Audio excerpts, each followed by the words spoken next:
The sound of a wine glass shattering against marble floor echoed through the elegantly decorated venue, drawing all eyes to Kevin Evans as he frantically dropped to his knees to clean up the mess, his face flushed with embarrassment.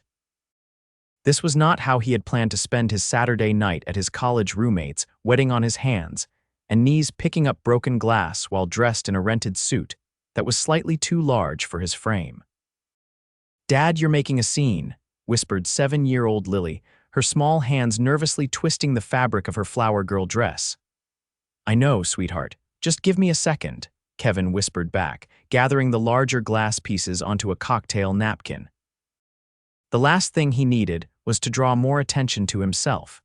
Being a single father of a precocious second grader while working 2 jobs already made him feel like an outsider among the well-dressed wedding guests who seemed to exude success and stability. "Here, let me help." A soft voice broke through his cloud of embarrassment, and Kevin looked up to see a woman kneeling beside him, designer dress and all, holding out a small waste bin she'd procured from somewhere.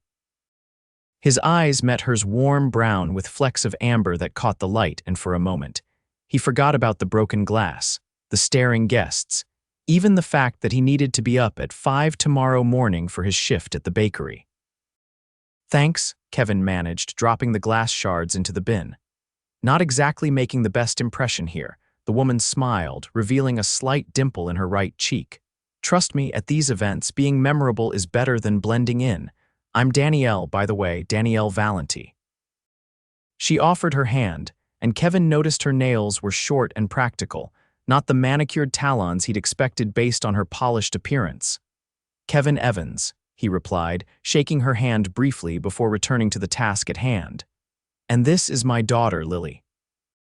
Lily, who had been watching the exchange with the solemn curiosity only children possess, gave a small curtsy that made Danielle's smile widen. "Well, Miss Lily, that is the most perfect curtsy I've seen all evening, and I've seen quite a few," Danielle said, matching Lily's serious expression with one of her own. A waiter appeared with a dustpan and brush, effectively dismissing Kevin and Danielle from clean-up duty. Kevin stood, brushing off his knees, and offered Danielle his hand to help her up. "Sorry about your dress," he said, noticing a small damp spot where she'd knelt on the floor. Danielle waved dismissively. "This old thing, don't worry about it." The old thing looked like it cost more than Kevin's monthly rent, but her casual attitude made him smile. "Daddy, can I go find Emma? She said she'd show me where they're keeping the extra cake," Lily asked, already backing away toward a group of children gathered near the dessert table. "Sure, but stay where I can see you," Kevin called after her, watching as she scampered off. He turned back to Danielle, suddenly aware that they were alone and he had no idea what to say to this beautiful woman who had come to his rescue. "So, how do you know the happy couple?" Danielle asked, saving him from awkward silence. "Rob was my roommate in college. We've kept in touch over the years," Kevin explained. "You? I went to business school with Melissa. We bonded over being the only women in our finance class," Danielle replied. "Though I must admit, I almost didn't make it today. Work has been." She paused, searching for the right word, demanding. "I hear you," Kevin nodded. "Between the bakery shifts and my freelance graphic design work, plus Lily's school and activities, sometimes I feel like I need to clone myself." "Bakery and graphic design. That's an interesting combination," Danielle commented, genuine interest in her voice. Kevin shrugged. "The bakery pays the bills and the design work feeds my soul. Hopefully someday the design will pay the bills too, but for now, I'm just grateful for the flexibility to be there for Lily." A slow song began to play, and couples moved to the dance floor. Kevin watched them, feeling that familiar pang of loneliness that sometimes caught him by surprise. "Would you like to dance?" The question came from Danielle, catching Kevin off guard. "I should warn you, I'm not great at this," he said, even as he found himself following her to the dance floor. "Neither am I," she confessed as they began to sway to the music. "Corporate strategy I can handle, but dancing has always eluded me."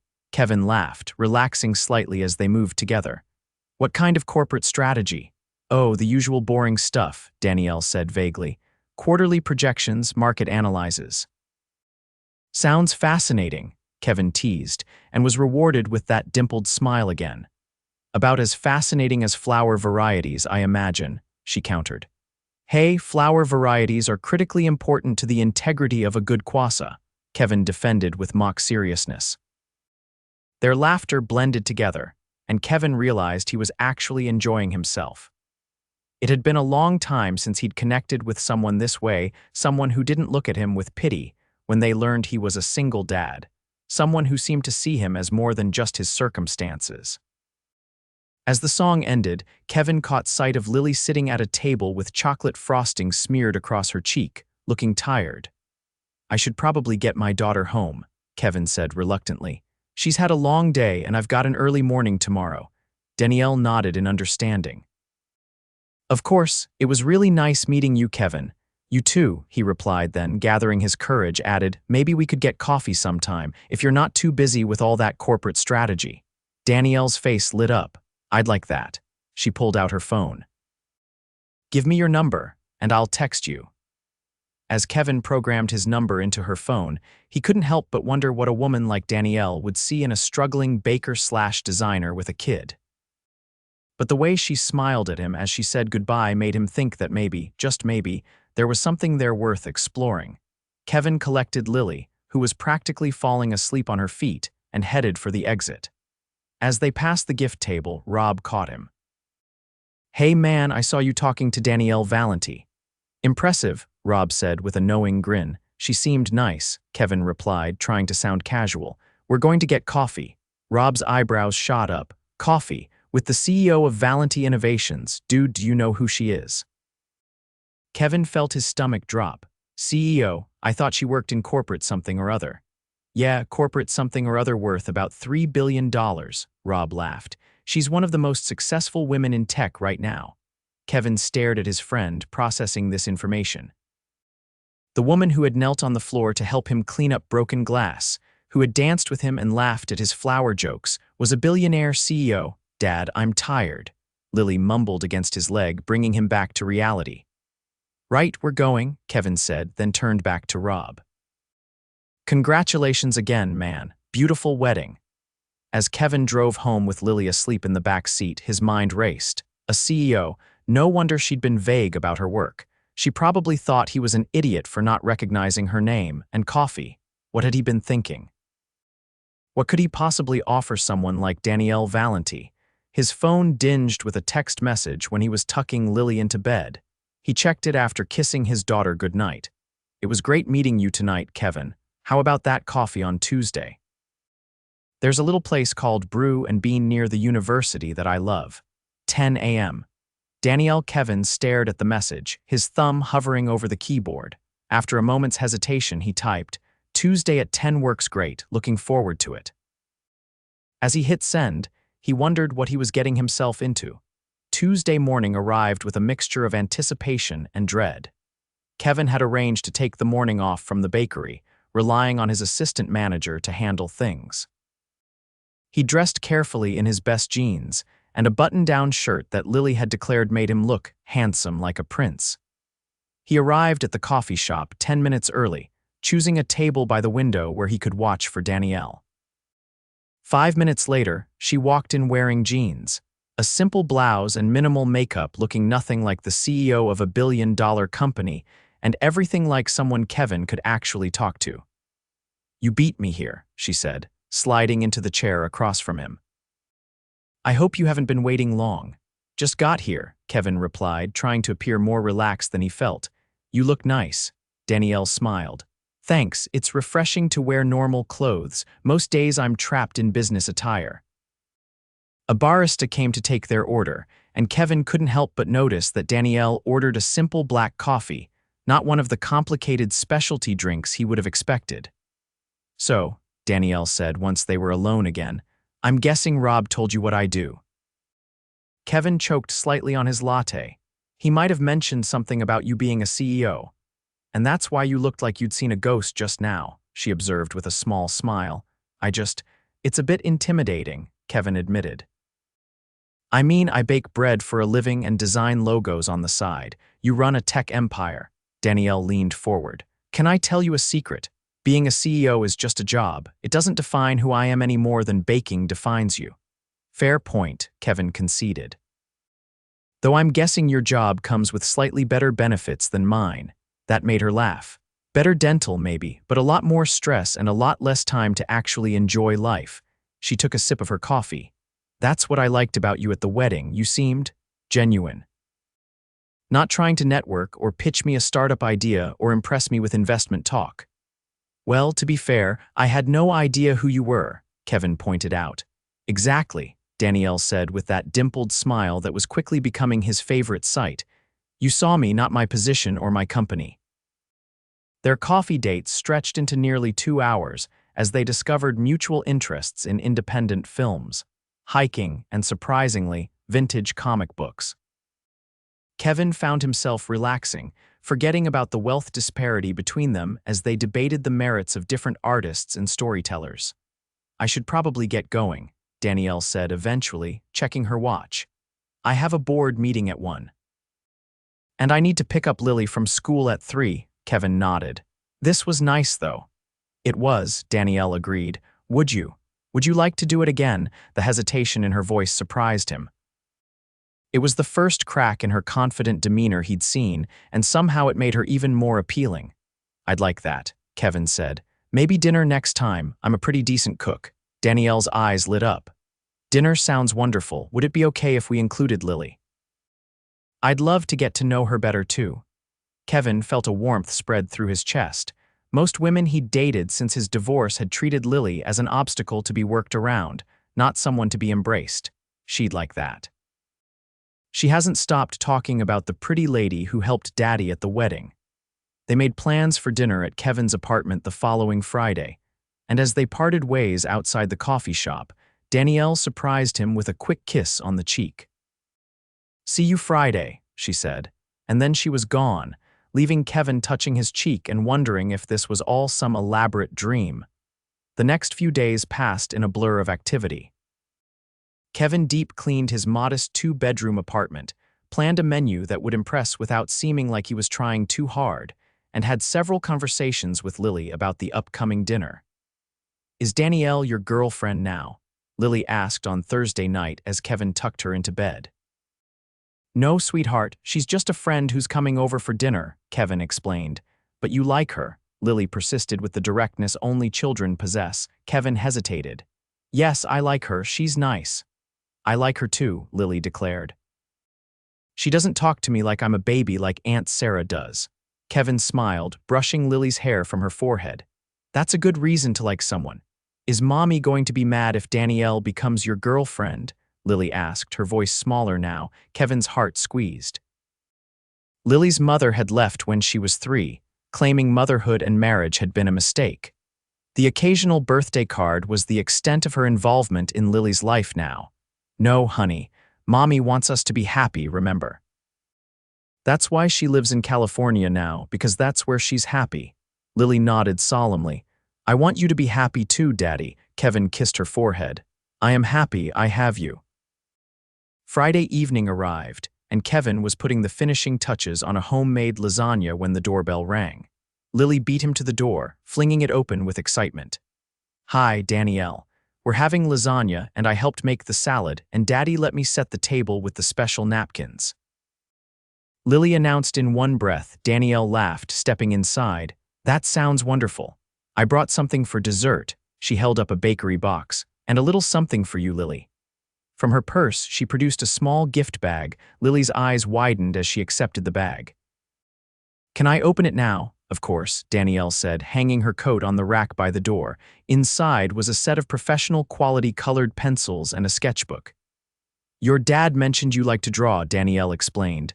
These are the fancy kind, Lily exclaimed. Thank you. She threw her arms around Danielle's waist in an impulsive hug. Kevin watched the interaction, a lump forming in his throat.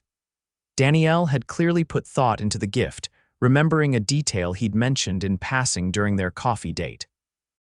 Something smells amazing, Danielle said, turning to Kevin after Lily released her. Just my grandmother's lasagna recipe, Kevin replied. Nothing fancy. Homemade lasagna sounds pretty fancy to me, Danielle said. I usually eat takeout standing over my kitchen sink. Dinner was relaxed and filled with laughter.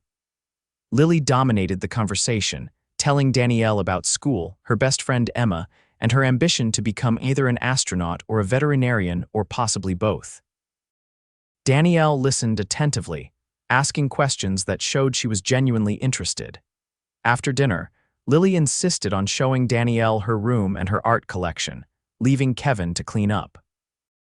When he finished loading the dishwasher, he found them sitting on the floor of Lily's room, drawing together in the new sketchbook.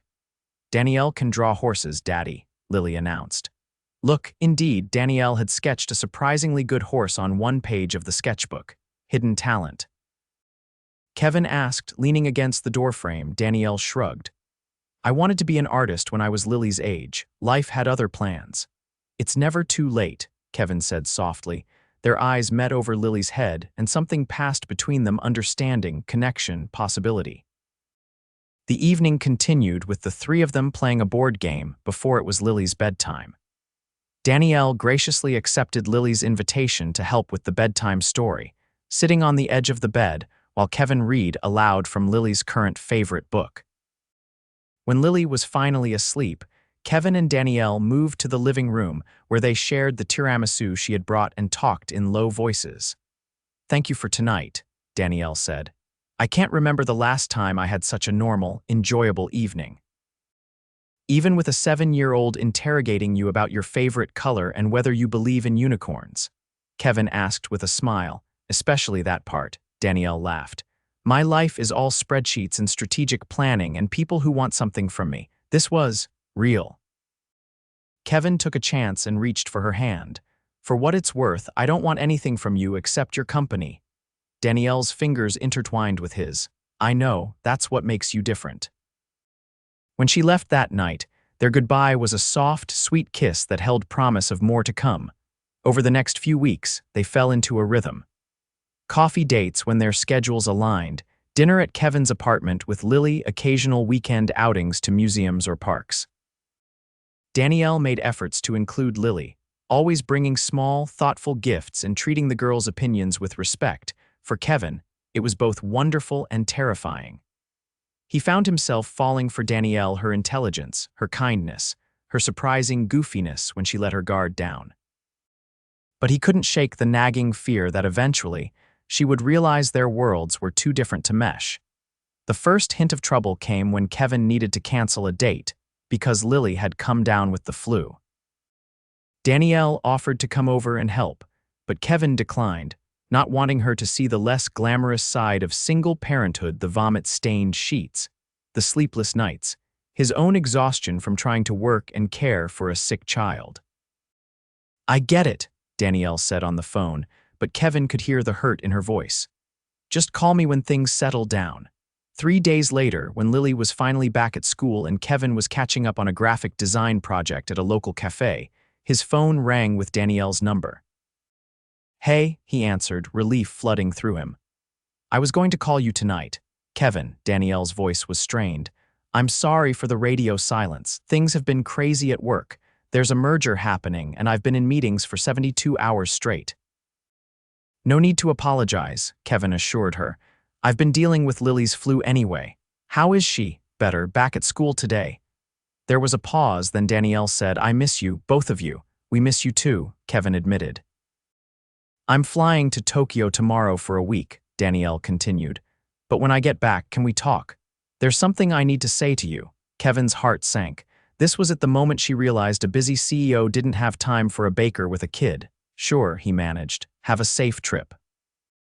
The week that followed was one of the longest of Kevin's life. He threw himself into work, taking extra shifts at the bakery and staying up late to finish design projects, all to avoid thinking about what Danielle might want to talk about. Lily, perceptive as always, noticed his mood. "Are you sad because Danielle is on her business trip?" she asked one evening as they made dinner together. "A little," Kevin admitted. "I just miss her." "Me too," Lily said, carefully stirring the pasta sauce as instructed. "Do you think she misses us?" "I'm sure she does," Kevin said, though he wasn't sure of anything anymore. The day Danielle was due back from Tokyo, Kevin received a text asking if she could come over that evening after Lily was in bed. He agreed, his stomach in knots. At 9 o'clock, Danielle arrived looking tired but beautiful, her hair pulled back in a simple ponytail, wearing jeans and a sweater instead of her usual business attire. "Hi," she said simply when he opened the door. "Hi," he replied, stepping back to let her in. "How was Tokyo?" "Exhausting." "Productive," she shrugged off her coat. "But that's not what I want to talk about." Kevin led her to the living room where they sat on the couch, an unusual tension between them. "Kevin," Danielle began, then stopped, seeming to gather her thoughts. "These past few weeks with you and Lily have been some of the happiest of my life." That didn't sound like a breakup speech, and Kevin felt a flicker of hope. "But," she continued, and his heart sank again, "I've realized something that scares me." "What's that?" Kevin asked, his voice barely above a whisper. "I'm falling in love with you," Danielle said, her eyes meeting his. "With both of you, actually. And it terrifies me because my life is so complicated. The press follows me, investors demand my time, I travel constantly. I don't know how to make that work with what you and Lily need." Kevin stared at her, processing her words. "You're falling in love with me," Danielle nodded, vulnerability plain on her face. "But I would understand if you don't want the complications that come with dating someone like me. The last thing I want is to disrupt the stable life you've built for Lily." Kevin reached for her hands. "Danielle, I've been worried that you would realize I'm not enough for you, with my 2 jobs and small apartment and the responsibilities of raising Lily." "Not enough." Danielle looked genuinely shocked. "Kevin, you're everything I never knew I wanted. You're kind and talented and such a wonderful father. You make me laugh and you see me the real me, not the CEO persona I have to maintain." "I'm falling in love with you too," Kevin admitted. "But you're right, it's complicated. I have to think about Lily." "I know," Danielle said softly. "That's why I wanted to talk. Before we go any further, we need to be honest about the challenges." They talked for hours, laying out their fears and hopes. Danielle spoke of her demanding schedule, but also her desire to create more balance in her life. Kevin shared his concerns about exposing Lily to a relationship that might not last, and the inevitable media attention that would come with dating someone of Danielle's stature. "I can't promise it will be easy," Danielle said as the conversation wound down. "But I can promise that I'll try my hardest to make it work, if that's what you want too." Kevin looked at this remarkable woman who had knelt on a marble floor to help him clean up broken glass, who remembered details about his daughter, who saw value in his modest life. "I want to try," he said, "and I think Lily would want that too." The smile that lit up Danielle's face was worth any complication they might face. Their relationship deepened over the following months. There were adjustment security concerns when the press eventually caught wind of Danielle's relationship with the Baker dad, scheduling conflicts that required patience and creativity, moments of doubt when their different worlds seemed too far apart. But there were beautiful moments too. Danielle teaching Lily to ride a bike in the park, unconcerned about the dirt on her designer jeans. Kevin attending a charity gala as Danielle's date, surprising himself by fitting in better than he'd expected. The 3 of them building a life together that bridged their separate worlds. 6 months after they met, Kevin and Lily moved into Danielle's spacious downtown apartment. Danielle had a room decorated specifically for Lily, with an art studio corner and star-shaped lights on the ceiling. For Kevin, she created a home office where he could work on his growing graphic design business, which was flourishing thanks partly to connections Danielle had casually made for him. 1 year to the day after the wedding where they'd met, Kevin took Danielle back to the same venue, which he'd arranged to have opened just for them. "Why are we here?" Danielle asked as they walked into the empty ballroom. "This is where it all began," Kevin said, leading her to the exact spot where he dropped the wine glass. "Right here, you knelt down in your expensive dress to help a flustered single dad, and my life changed forever." Lily appeared from a side door, dressed in a pretty blue dress and carrying a small velvet box. She handed it to her father with a conspiratorial grin. "Danielle Valenti," Kevin said, dropping to one knee and opening the box to reveal a ring. You came into our lives unexpectedly and filled spaces we didn't even know were empty. Will you marry me and make our family official? Tears spilled down Danielle's cheeks as she nodded. Yes, she managed. Yes to both of you. As he slipped the ring onto her finger, Lily threw her arms around both of them. Does this mean I can call you Mom now? She asked Danielle. Danielle's eyes met Kevin's over Lily's head, both of them overwhelmed with emotion. If that's what you want, sweetheart, Danielle said. I would be honored. Their wedding, 6 months later, was intimate despite Danielle's high profile. They exchanged vows in a garden ceremony with Lily serving as both flower girl and best daughter. In his vows, Kevin thanked Danielle for seeing value in his simple life. In hers, Danielle thanked Kevin for teaching her that true wealth had nothing to do with money. 2 years later, they welcomed twins, a boy and a girl who became the center of their sister Lily's world.